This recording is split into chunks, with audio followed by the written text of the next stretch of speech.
Russian and Ukrainian troops are engaged in an intense battle on the eastern front line.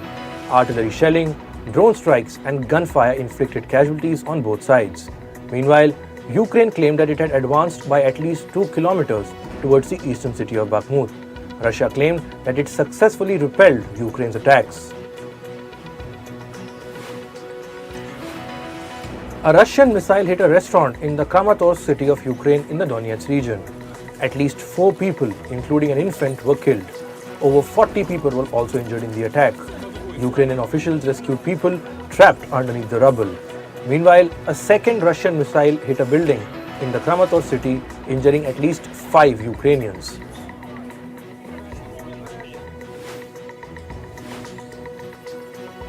The United States will provide Ukraine with a new military package worth over $500 million. This is according to the spokesperson of the Pentagon. The military aid will include tanks, armored vehicles, and air defense equipments. This is the 41st military aid package that the US will give Ukraine since the Russian invasion in February 2022.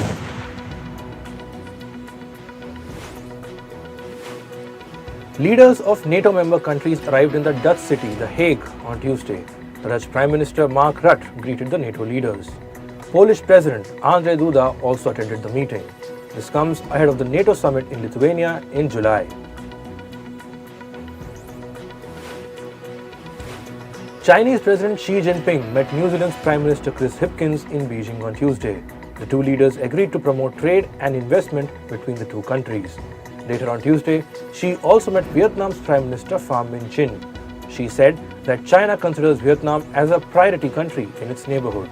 Vietnam's PM agreed to support China's Belt and Road Initiative. Kyriakos Mitsotakis was sworn in as the Greek Prime Minister in Athens on Tuesday.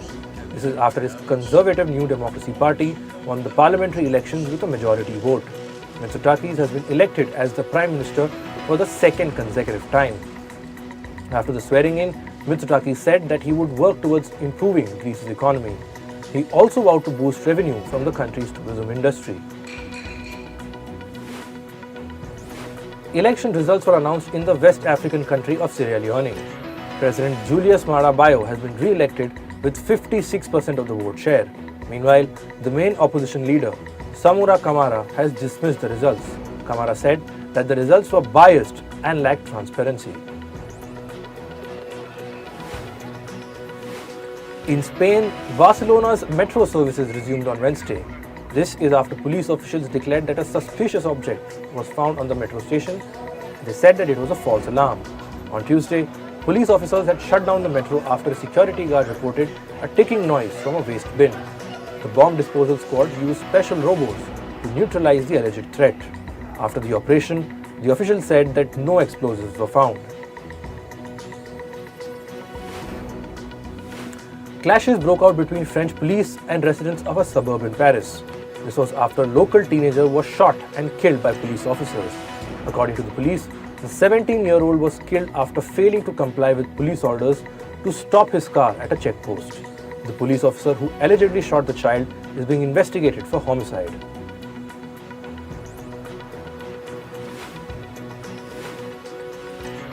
Five cases of malaria have been reported in the US states of Florida and Texas.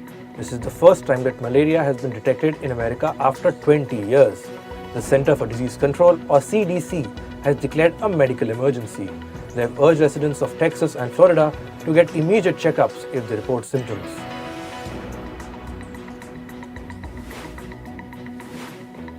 New York City is planning to charge daily tolls for vehicles that enter the Central Business District or Midtown Manhattan. The toll will be worth $23 per day. City officials say that tolls would encourage people to use public transport. This would decongest the roads and have a positive impact on the environment. However, residents have raised their concerns about the tolls. They say not everybody can afford the price. Some have even called the city administration, and I quote, crazy.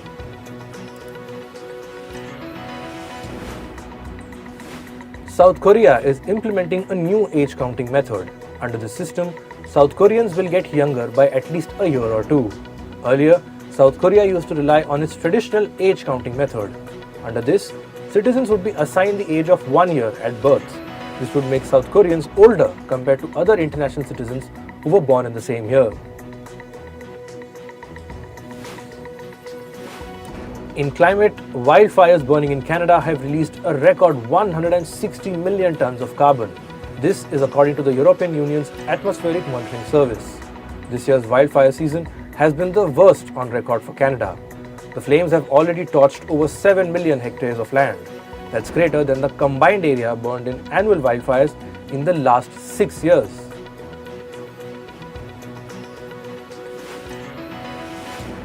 Residents in the US city of Chicago woke up to smoky skies. This is because smoke from Canada's wildfires engulfed the windy city skyline. On Tuesday, Chicago recorded the worst air quality in the world. Smoke from Canada's wildfires have also filled skies of several towns along the east coast of the US. Meanwhile, smoke from the Canadian wildfires have now reached Europe. Plumes of smoke have crossed the Atlantic Ocean and reached Spain. The smoke turned Spain's skies dark orange along with a haze. Scientists have said that Canada's wildfire season is yet to reach its peak.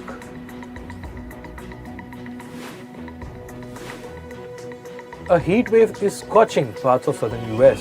Temperatures crossed 38 degrees Celsius in the states of Arizona, Texas, and Florida. At least one child was killed due to dehydration in Texas. The National Weather Service issued a heat advisory warning to over 62 million Americans.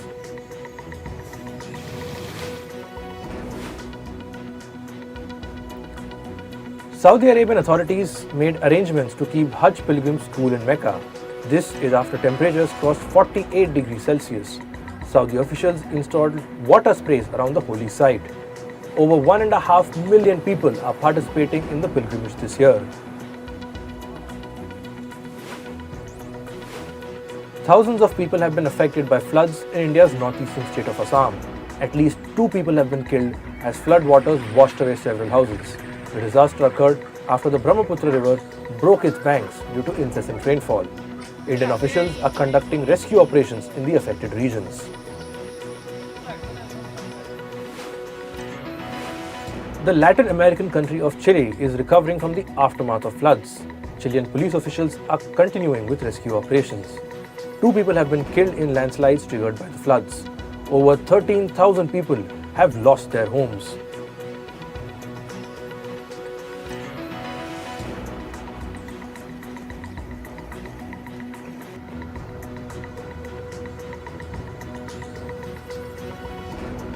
Climate activists from the group Just Stop Oil sprayed orange paint outside the London office of energy giant Total Energies. At least 27 protesters were detained by the UK police. The group protested against the alleged involvement of Total Energies in the East African crude oil pipeline. They demanded the oil giant to cease oil exploration operations. In business, reports say the United States is considering new restrictions on exports of artificial intelligence chips to China. The Commerce Department will stop the shipments of chips as early as July. Companies like Nvidia, Micron, and AMD will be affected by the move. US President Joe Biden has said that he does not expect a recession to hit the economy. He says that the United States economy is quote-unquote strong now. Biden said this at a private fundraiser even in the American state of Maryland. The remarks come a day before his economic policy speech in Chicago.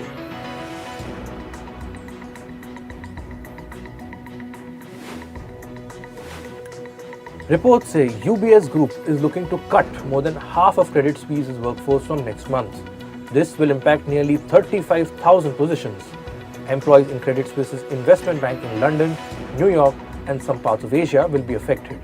Positions of bankers, traders, and support staff will be cut as part of the redundancies. US-based automaker Ford has confirmed that it will begin laying off people from this week. The layoffs will mostly affect engineering positions in the US and Canada. Earlier this week, reports pointed out that Ford is due to cut at least 1,000 salaried employees. However, the automaker has not confirmed the number of positions that will be eliminated. A US bankruptcy judge has approved Overstock.com's purchase of Bed Bath & Beyond. Overstock, will buy the home goods retailer's brand name, intellectual property, and e-commerce platform. The deal is valued at nearly $22 million. Bed Bath & Beyond stores and inventory are not part of the deal. Former Audi boss Rupert Stadler becomes the first Volkswagen board member to be punished in the Dieselgate scandal. He has been handed a suspended sentence of 1 year and 9 months. The Dieselgate scandal was a widespread scam involving Volkswagen vehicles. Many vehicles had an illegal software that could manipulate emission readings when being tested. India's antitrust watchdog is reviewing a case against French mirror manufacturing company Saint-Gobain. A complaint was filed against the company's local unit by a retired glass industry executive. The company has been accused of forcing some partners to buy glass from it exclusively. Failing to do would allegedly put the partners at the risk of being excluded from supplies altogether. As per reports, the Indian government is preparing a new multi-billion-dollar subsidy scheme. This is for companies making electricity grid batteries. Under the scheme, the country will offer over $2 billion to encourage companies to set up manufacturing facilities in India. This is a part of its plan to transition to clean energy. Google has said that it will also cut jobs at its mapping app, Waze. Details regarding the number of impacted positions have not been made public. In 2013, Google acquired Waze for $1.3 billion. However, in December last year, the tech giant announced that it would merge Waze with the Google Maps team. Meanwhile, a Russian court has fined Google $47 million. This is over failing to pay an older fine. Earlier, the tech giant was charged for the alleged abuse of its dominant position in the video hosting market. This is Moscow's latest action to strengthen its campaign against foreign technology companies.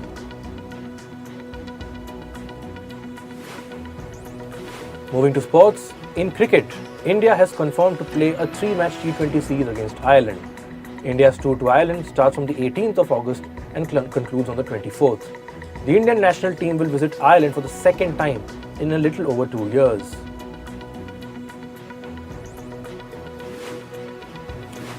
The second men's Ashes test will be played today in Lord's. England's veteran all-rounder Moeen Ali has been benched ahead of the match. He has been replaced by pacer Josh Tongue. England will aim to level the series in the highly revered ground of Lord's. Australia beat England by 2 wickets in the first test in Birmingham. The Independent Commission for Equity in Cricket, or the ICEC, has delivered a report in critique of English cricket. The report found evidence of racism, sexism and classism across all levels of cricket in England. The England and Wales Cricket Board acknowledged the need for change and apologized for any discrimination. ICEC gave a total of 44 recommendations to the English Cricket Board. In football, the race to win West Ham midfielder Declan Rice is again on a turn. Arsenal has improvised its offer to $135 million now.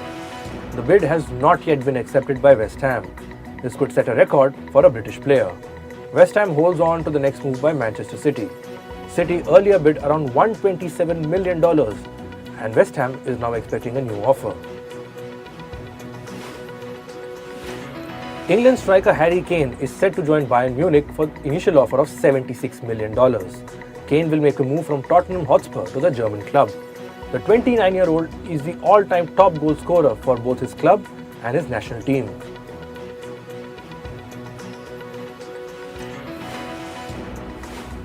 Now, in the series of transfers, Tottenham Hotspur has signed Italian goalkeeper Guglielmo Vicario. The deal was reported for a fee of $20 million.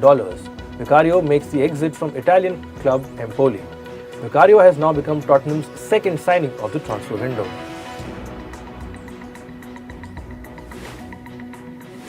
Nepal beat Pakistan 1-0 in the South Asian Football Federation Championship.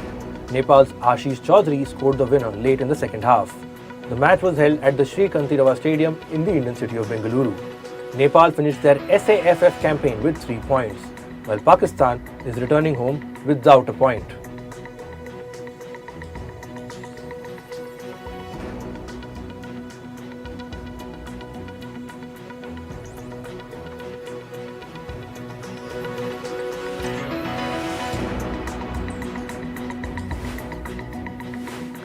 Manchester City has signed Croatian midfielder Mateo Kovacic for an initial $32 million. His arrival follows the club announcing Ilkay Gundogan's free transfer to Barcelona. Kovacic made the move from Chelsea, which he had joined in 2018.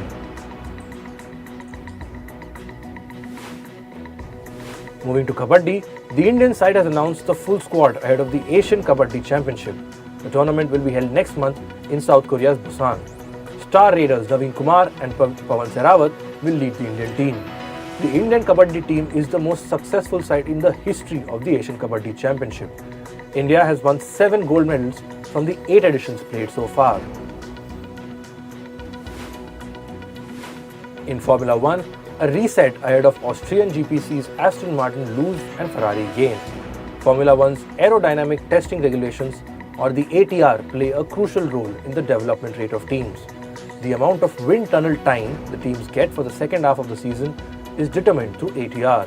Ferrari fared better than Aston Martin in the ATR test. Now on to the world of entertainment. Over 300 actors have signed a letter to the Screen Actors Guild American Federation of Television and Radio Artists. The actors have urged the leadership at the SAG-AFTRA to take a hard line in the negotiations for a new contract. The contract will be made with the Alliance of Motion Picture and Television Producers. Among the signatories are Mark Ruffalo, Jennifer Lawrence and Meryl Streep. They have said that they will go on a strike if need be. The Emmy Award statute is set to receive a 75th anniversary makeover. The number 75 will be etched onto the base of the trophy.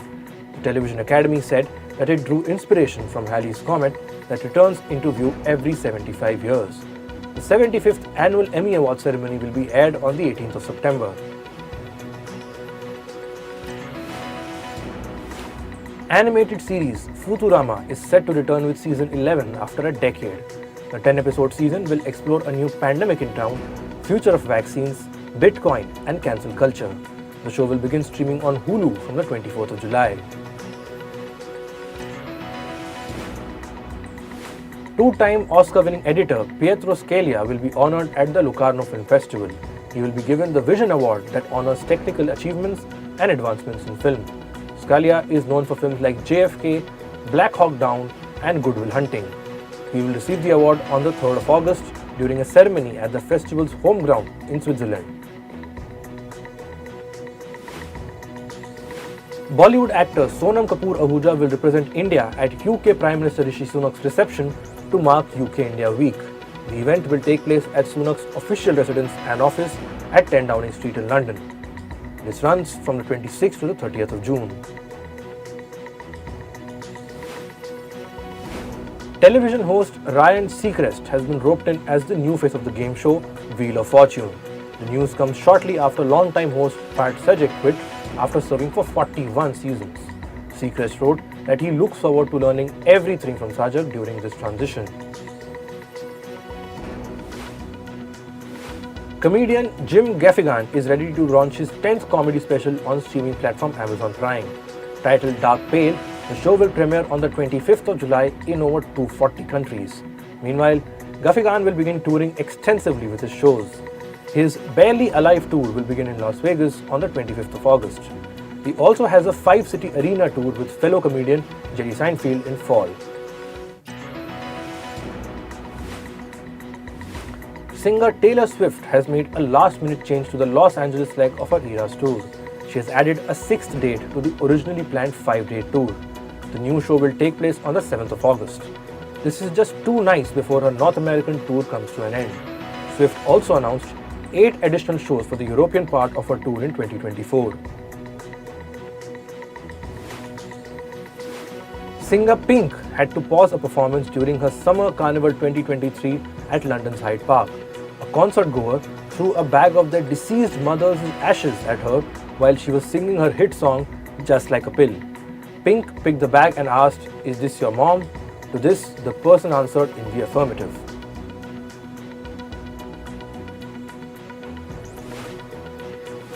And finally, British actor Julian Sands has been confirmed dead after being reported missing near Mount Baldy in California. The 65-year-old was reported missing on the 13th of January while on a hike in the snow-covered Baltimore area. The manner of death is still under investigation.